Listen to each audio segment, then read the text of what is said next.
Good morning and welcome to Startup Stories. My name is Mark Saad. I am one of the founding partners at Sherpa Collaborative, where we invest in local companies and also help those companies grow. And I'm joined today by one of my favorite entrepreneurs in Raleigh, Jess Ekstrom. Jess and I have known each other for a long time, and I have actually had the honor of being a partner of Jess's for many of the projects that we'll talk about today, so full disclosure to the audience. So this conversation might feel like a walk down memory lane in some ways for you and I, so it'll be fun to reflect, but I think that the audience will also get a lot of inspiration and information from the conversation as well. So welcome, Jess. Thanks for being here. Thank you for having me. Cheers. This is where it all began for us, too. Water in a coffee mug. Yeah, this is where we met. No, I remember when we first met, Headbands of Hope was just getting started. And it was I feel like you start something when you have an idea and you're the creative behind it. And then all of a sudden that thing starts to form a life of its own. And you're like, this is a business now. What do I do? How do I ship things? How do I send emails? And so I feel like a lot of entrepreneurs have that crossroad where you start something because you're passionate about it and you're creative. And then all of a sudden there's now revenue and you have to figure out logistics. And so we kind of met at that crossroad. You're not just playing business anymore. Yes. You're like, wow, this is a real business. I still feel like I'm playing dress up though every day of my life. I'm like, someone's going to find out that I have no idea what I'm doing. Yeah. You and me both, sure. So you mentioned Headbands of Hope. I mean, obviously now, you're a published author, you're an in-demand speaker, you're spending a lot of time. Yeah.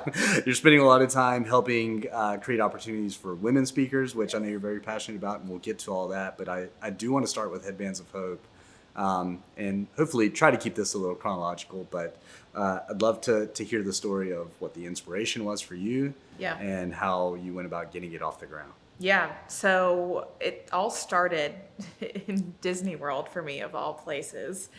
Freshman year at NC State, I saw a billboard for the Disney College program, and I was like, that sounds fun. I wasn't a huge Disney person, but I was like, spending a semester in Disney World, I could think of worse things. So I was there as a PhotoPass photographer, and that was the first time that I kind of realized that when you start saying yes to opportunities, even if you don't have an agenda for that opportunity, these little collision points start happening that wouldn't happen if you were just sitting in your dorm room waiting for things to happen to you. So I was at Disney, got to meet so many great people, got to see how this mega corporation operates. And one of the things that I saw was a lot of kids were there on their wish through the Make-A-Wish Foundation. And I fell in love with the organization and what they did for these kids.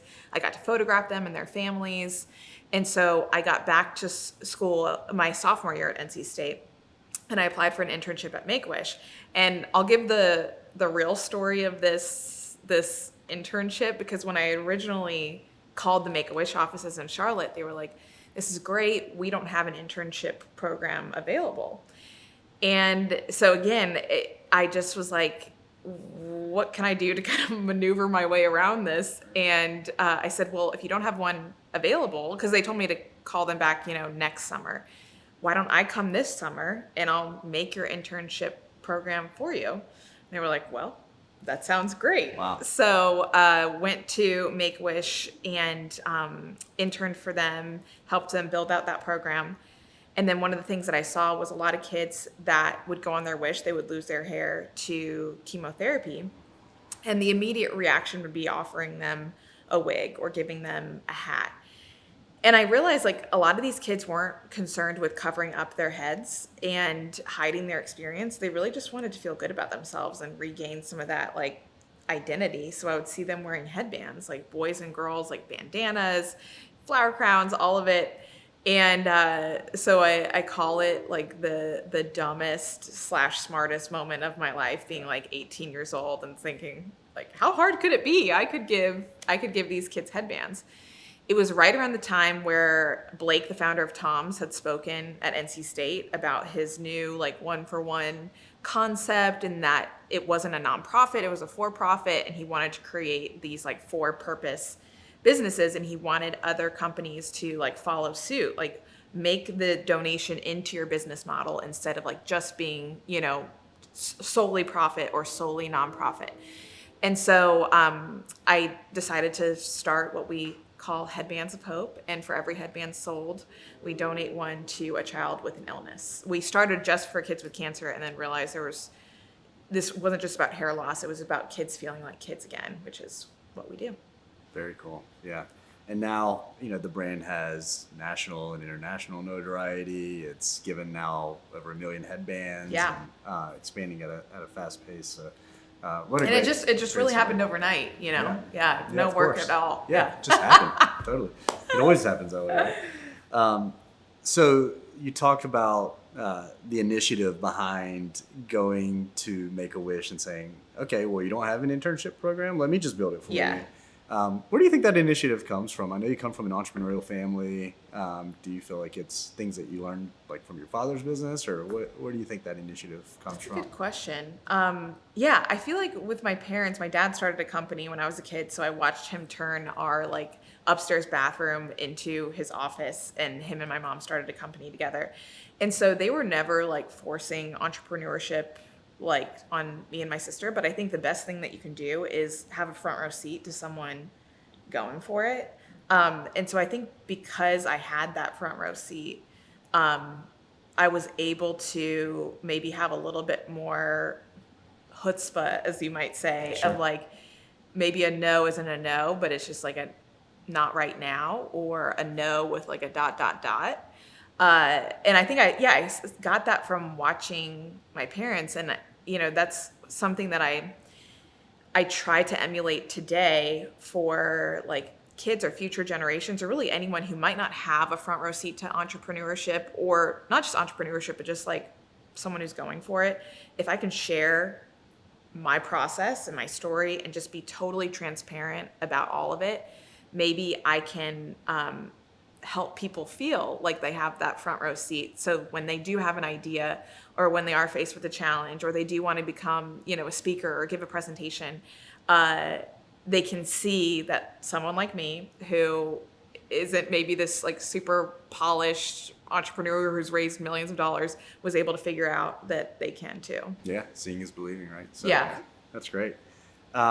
So switching gears to some of the adversity that you had with Headbands, right? Which there's plenty of that in every startup.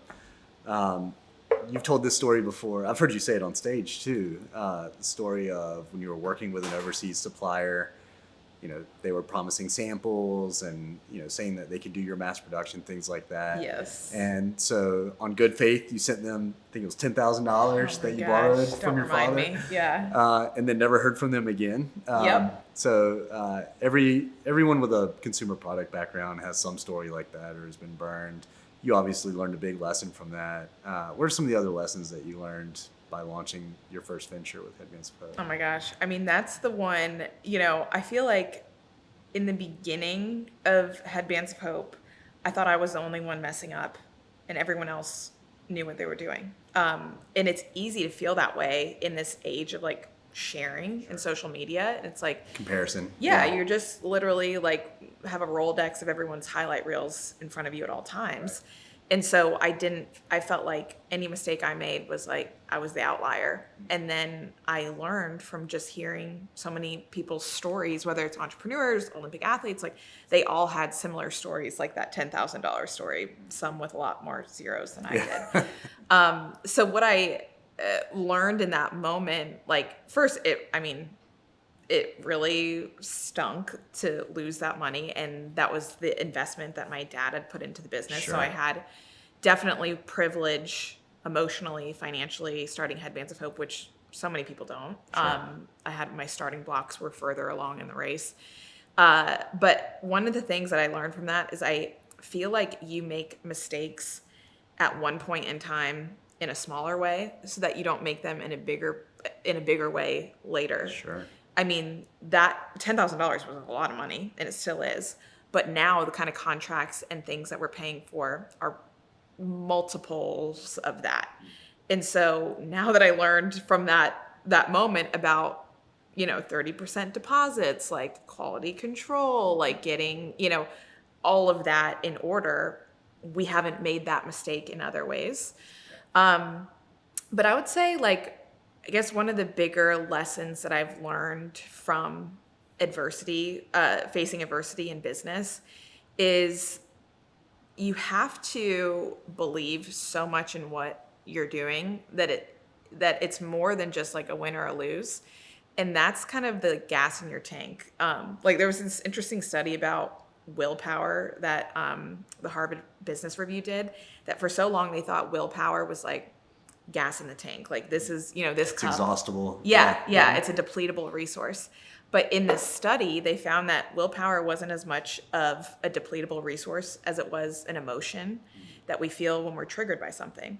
And so I think that's the same in business when it's, yes, you can just hustle, work hard until your tank is empty, but your tank will always be somewhat full, at least at 70%, if the emotion that you feel is purpose in your business. Like if you feel like every time that Shopify order dings or that, a deal closes, that it's like you're moving the needle for something that matters.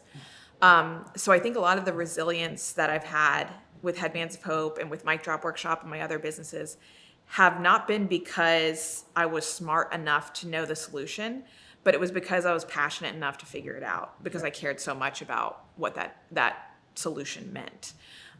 So I think that's probably one of the bigger things. You and I are both idea people. We have tons of ideas. Yeah. To a fault. Yes. To a fault, yeah. That's 90% of our conversations are just ideas. Yeah. And I think that like when an idea is sticky enough for when like that willpower does it on its own. Yeah. That's like, I guess, an indicator that I've learned. Yeah. Yeah, we used to say you have to be possessed by the Possessed idea. is a great word. That's the way, because every entrepreneur is going to have those days where just the walls are closing in on you and everything that can go wrong does go wrong.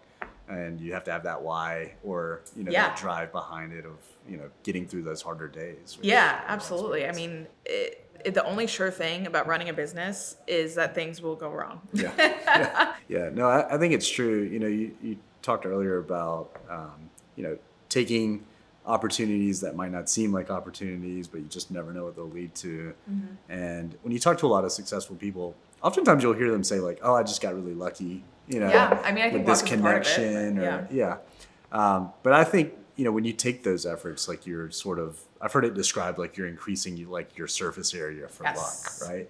Totally. And I mean, I can think of so many times where I took a meeting or talked to somebody that I wasn't really that interested in, and it led to something that became huge. So I think that's really smart. I think luck is definitely a part of it, luck and privilege for sure.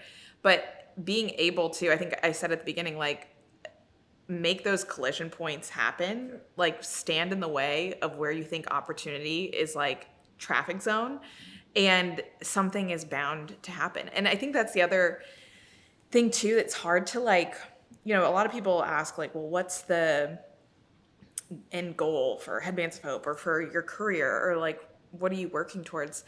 And you can have the goals and the things that you want to achieve, but at the end of the day, every year when we look at like our, bank statement and our P&L, without fail, there's always like a line item on there that was like an opportunity that we got that I just didn't even know existed. Like it wasn't in our projections. It wasn't in anything.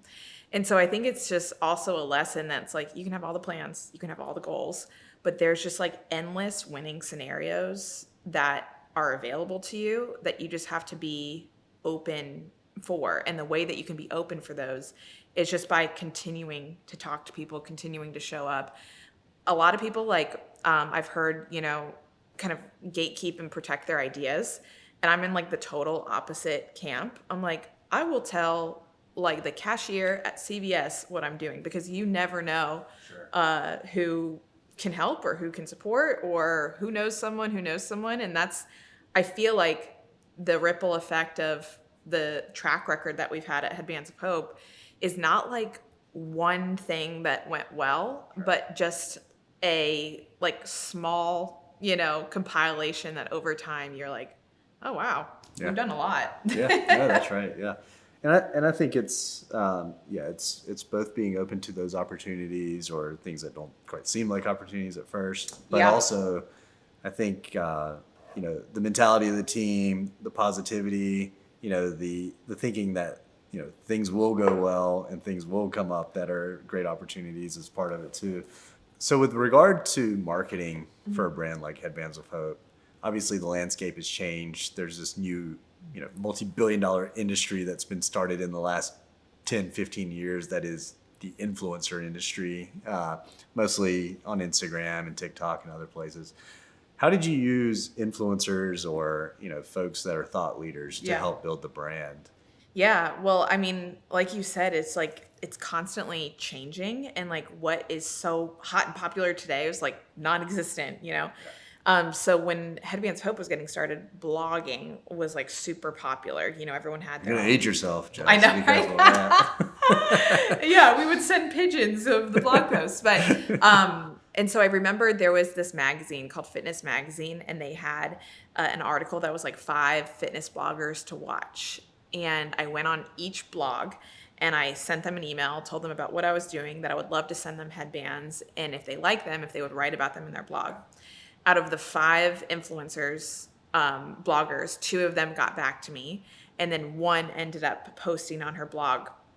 I remember what it was. It was called The Healthy Tipping Point. She was like a nutrition, and she posted about it. And I remember that was the day that we got $500 in like orders on the website, which I was like, I can retire at this point. I've made it in life. And so that was when I really started to catch on about like 2 things. One, like the value of not just like influencers, but just people sharing about what you do. And 2, just like the dart theory of like, I'm going to reach out to these 5 and my conversion rate, is 1. And that's great. I know that. I just have to keep reaching out. And then we got bigger celebrities like, Lauren Conrad, Khloe Kardashian, like these people sharing and wearing headbands, which was great from a point of credibility. But what I have found is like the best influencers that we've had have been our customers. Totally. And so like finding ways to equip the people who buy our headbands to talk about them. Like that's one of the biggest tips that I have for anyone who's starting a business is like make it easy for people to talk about you. So almost all of our photos on our website or on Instagram are user generated content because people want to share, like, you won't believe this headband, like 1 is donated and they send you an email of where the donation has gone to. So I will say like no celebrity, mega celebrity has like been a huge kicker in our business, but creating a system where our customers are influencers is the best thing a company can do. Yeah, yeah. Well, I think that's what you saw with Tom's shoes as well. Yeah. Like the story was so easy to tell. It's like, hey, you buy a pair, they Buy give one, a get pair. one. Yeah. And, having a value proposition for your business that is Yeah. really easy for your customers to communicate is so key. I call it like, and we do this in Mic Drop Workshop, like when you talk about, it's a speaker statement, like what do you speak on? Give it a first pass test. If someone can't understand it on the first pass, got to go back to the drawing board. Sure. Same with like a company tagline or what you do. It's like, how would you explain it to a kindergartner? That's how you should explain it to the public. Absolutely. Yeah. So, you ran Headbands of Hope for a few years, and you always knew that, there was something that you were more passionate about that was more in line with public speaking and writing. Mm-hmm. What was the decision process like to make the jump from running a consumer product business like Headbands of Hope to going more into the content creation space that you're more involved in today? Like, how did you decide that was the path that you were going to go down and that was the right mission for you? Yeah. And then B, how did you make that jump and actually come across the side? It felt like at the time, running Headbands of Hope, I was doing a lot of speaking, and speaking was the way that I feel like we were able to scale Headbands of Hope without any outside funding because 1, I would speak to audiences, they would learn about Headbands of Hope, and 2, I would get paid to speak and then could reinvest that money into the business. And so speaking just became this whole machine and like part and a passion of mine. And then, to be completely transparent, I loved, this was like year 7 or 8 at Headbands of Hope, and I loved what we were doing, but I wasn't passionate about consumer products specifically. And that's never been the thing that I've been passionate about. It was like, oh, how do we solve this problem? And I think like a lesson that I learned is in any business, you're always going to have problems. What are the problems you're excited to solve? And at that inflection point with the business, things were going really well, but I was not excited about the problems that were happening at Headbands of Hope. But I was excited about solving problems in the speaking and the thought leadership industry, which one of the things I had noticed was like how male dominated it was. I mean, at events, bookshelves, like speaking lineups, a lot of times I would get asked I would ask them like, well, what was it about me? Why did you bring me to speak? And they would say, well, we haven't had a woman, or we needed a woman speaker. And I was like, have I been transported back into the 50s? Right. So I started, it was almost like, I mean, this is a terrible analogy, but, you're in a relationship and you start like flirting or dating with someone else and you feel this tension. You're like, no, I'm with Headbands of Hope, but I have this other idea and this other like newness that is really exciting to me. And so I think it felt like this tug of war between doing what I knew that I was good at and which was Headbands of Hope, and then taking a leap to try something new, which was helping women become speakers. And so it was a big shift for me to give myself permission to evolve. Yeah. And I think that's for anyone, like career, business, like anything, we're constantly evolving. But what you feel at the end of something is not a generalization for what the entire experience was. Like for me, Headbands of Hope, running it was like, and building it was the most fun and biggest learnings I've ever had in my life. And then to feel like I'm ready for something new doesn't take that away at all. And now I can take all of that stuff that I've learned and put it into something else. So in 2018, I started a company called Mic Drop Workshop, and we exist to help women become thought leaders, professional speakers, authors, and we've trained thousands of women on how to do that. We're now moving into companies. We have a program called Mic Drop Workforce where we go in and help women just become more confident communicators and presenters in their jobs and at work. And it has been a whole other roller coaster. But I think that there's definitely, like, when you start another business after having, like, there's pros and cons to your second lap around. And I know that you know that too. It's like you have the gift and the curse of knowledge. It's like, you know what worked and what didn't at your previous business. But then at the same time, I feel like in my second business, I maybe had a little bit more analysis paralysis because at Headbands of Hope, I was just so like loose, just throwing darts. This worked, that didn't work, boom, boom. And then with Mic Drop Workshop, it was just like way more calculated, which again can be good because you can get things done sharper and faster. But then at the same time, like I think the 18-year-old entrepreneur was almost better than the 30-year-old seasoned entrepreneur. Yeah. Yeah, it's funny you say that because my journey was the opposite. Okay. So early in my career, I was more focused on, okay, we need some data to back up this decision. Like we need to be constantly I didn't even know what analyzing. data was. Yeah. Exactly. And it kind of just got pounded into my head, going through business school and things like that, right? And those things are important, but there were often times where the data would say like, this decision makes sense, but my gut would tell me that it was wrong. Different, yeah. But I would follow the data, and ultimately I was wrong. Yeah. And I've learned over time to like trust my gut a little more. Totally. And trying to find that balance. And it sounds like you're finding the balance, but you're coming from the other end of it. Yeah, it was the reverse. Yeah. It's hard to find that balance. Yeah. And you still make the wrong decisions every now and then, but hopefully they're not fatal, and that's fine. So, yeah, totally. Yeah. It's like, and this is why I encourage any student to start a business. Who cares if it turns into your career? But it's like, when you start a business, you wear every single hat in a company. Totally. Every single one. You are finance, you are marketing, you are creative, you are all of it. Or as we like to say, you wear every single headband.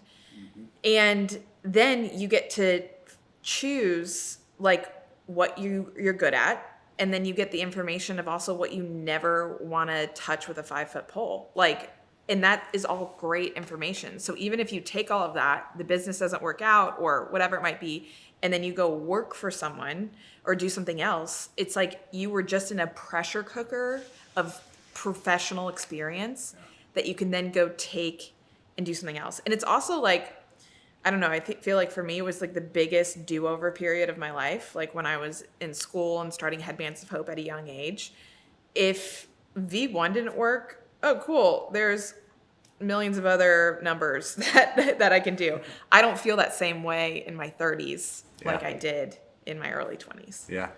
No, that's exactly right.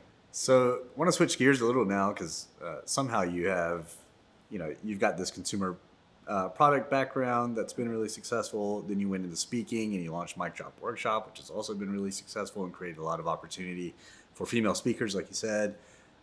You're also a published author, just, a little side project. Yeah, in the mix. And you're coming up on your third book now, which is really exciting. Yeah. I'll have to say that. Yeah. Okay, all right. You heard it here first.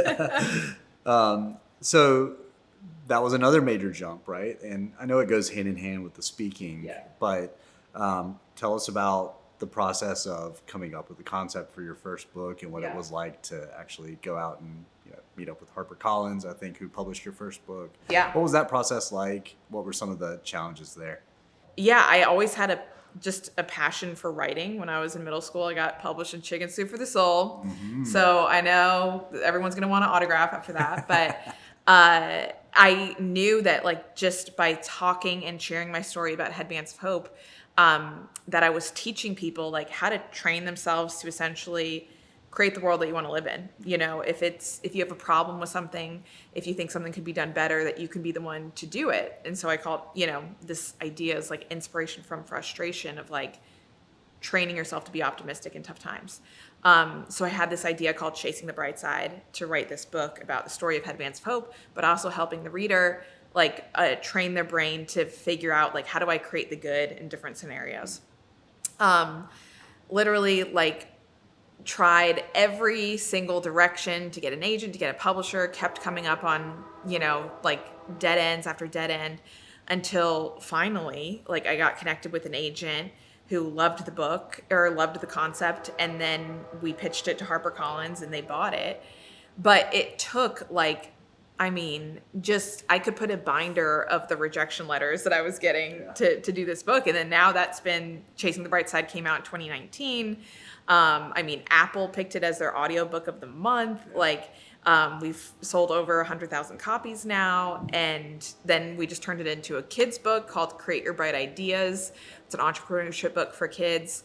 But again, like none of that, I think one of the themes here, because of course I have to pull out the theme, is, if I had turned away at the first sign of rejection, none of this would have ever happened. Yeah. So if I had turned away the first time that manufacturer stole $10,000, Headbands of Hope wouldn't have happened. If I had turned away at the first literary agent who didn't believe in my book, Chasing the Bright Side would have never happened.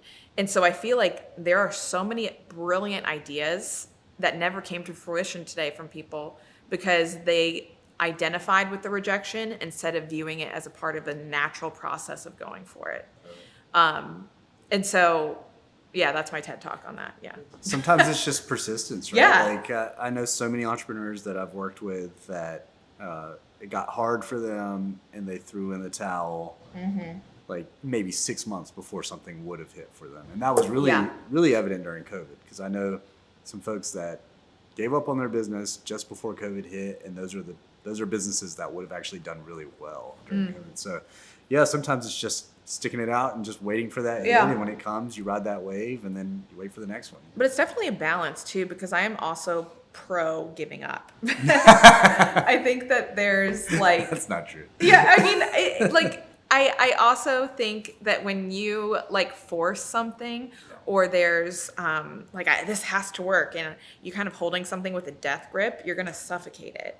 And so by telling yourself I can pivot, I can evolve, or I can walk away from something, it gives you ownership back. over your choices and your decisions, because there's no worse feeling than feeling stuck.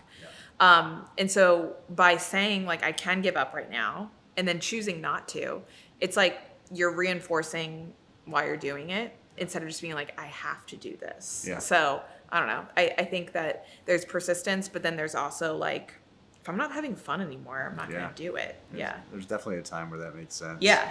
Well, I know a lot of the audience, there may be undergrad students, graduate students. You started Headbands of Hope as a student. Yeah. If someone has an idea that they want to get off the ground, and they don't know where to start, and they've got limited resources, what's like one or two key pieces of advice that you would give them? I mean, to start a business now has become much less expensive than it used to be, and there's a lot of resources available now. So, any tips for those folks would be I think that if you can just approach everything as always a student, never the expert, is like the best piece of advice that I can give. Is like approach everything without your ego as if it's an experiment. Like, don't become so obsessed with creating a shiny solution that you can package that you forget about the actual problem. So I like to say inspiration from frustration. Anytime you're frustrated about something, can you be inspired with an idea to fix it? Because most likely if you're frustrated about it, other people are frustrated about it as well. Sure. And then approach it as a scientist. Like, I always say failures are research. Like, if something that you try, it doesn't work, don't self-identify with the problem and like, that failed, so I'm a failure. Instead, it's like, that failed, what am I going to learn from this? Which I know sounds so like Hakuna Matata, but it's definitely the trend that has taken me through those challenges that I would suggest anyone who's getting started try. Well, and now's the time for them to take risk, right? Yeah. Like, it's greatest do-over period. Don't wait until you're married with kids and a mortgage and all that stuff. Like, totally, your risk tolerance changes over time for sure. So take advantage of those years now, be the scientist, and give it a whirl. Absolutely. Well, Jess, this has been great. Thank you so much for the time. Yeah, thanks for having me. And for everything that you do for your customers and the people who've received your headbands, but also the folks on the mic drop side that have been inspired and now have launched their own successful careers. So it's really cool. And talk about full circle that we're both now here together after all these years. Yeah. And we both went to NC State, which is great. Go Pack! So woo! Really happy to be a part of this. Thanks, Mark.